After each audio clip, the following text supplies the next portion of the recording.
memperkuat rasa nasionalisme mereka. Kan biasanya kalau PDP itu ada pembakaran lebih lanjut dalam hal ya dari TNI, bukan untuk perang, tapi untuk melatih memperkuat rasa nasionalisme mereka. Kan biasanya kalau ada dihukum bukan dukung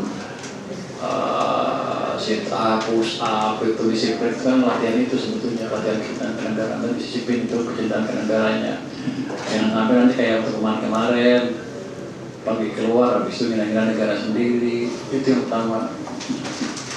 Terus nanti juga PDP juga pembidangannya akan kita pilih dan bukan lebih ke STEM, bukan hanya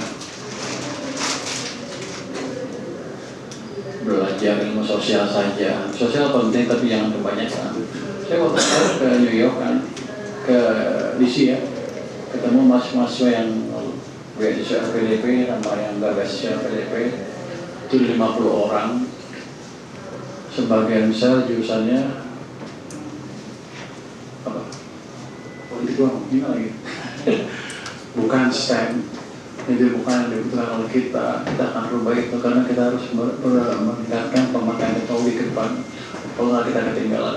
Jadi utamanya itu biar mentalnya kuat dan cita negara bisa balik lagi ke sini dan nyumbang ilmunya di sini. Itu kan. Itu menumbuhkan jiwa nasionalisme. Iya. Tapi nggak nambah anggaran itu Pak, berarti Pak nggak nambah anggaran karena pelatihannya juga di luar Pak.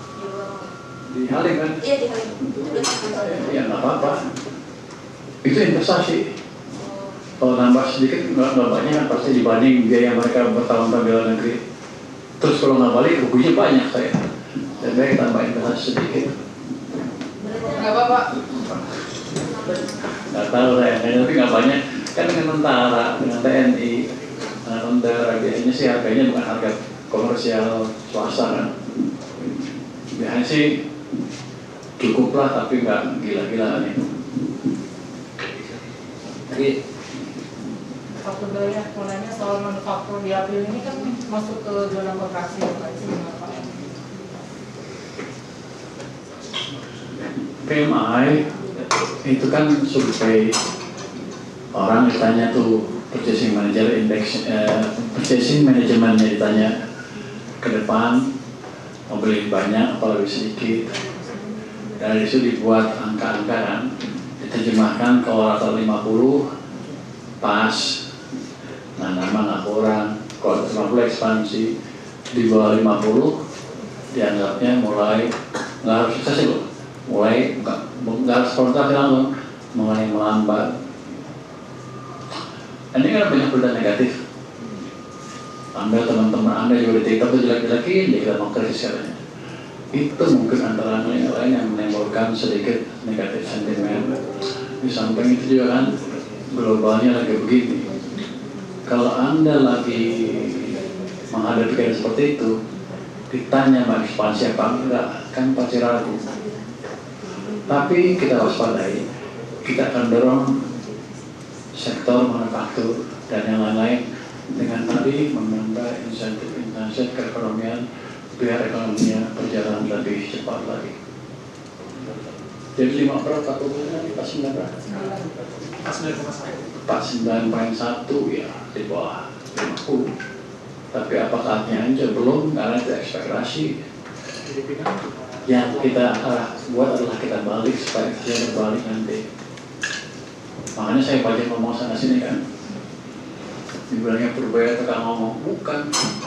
Kita menimbulkan positif sentimen supaya mereka juga merubah niat investasinya ke depan, niat belanjanya ke depan. Tapi kan nggak boleh ngomong aja, kita jalankan dengan instrumen-instrumen yang lain yang membantu ekonomi supaya mereka betul-betul melihat ada perbaikan. Kalau Anda lihat Mandiri spending index kan naiknya kencang. Hasil dari itu kan nggak ada ketakutan. Mungkin yang mereka terpengaruh ekspektasi perang atau perang ini, perang itu, terus yang masih banyak nakut-nakutin.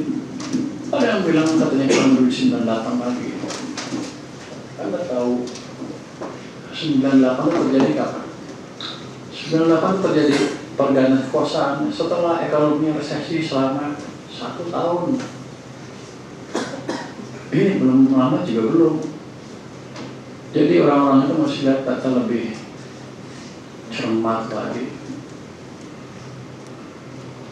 Kita juga menyadari kalau ada gangguan ekonomi, kita akan kasih insentif semua agar semuanya berbalik.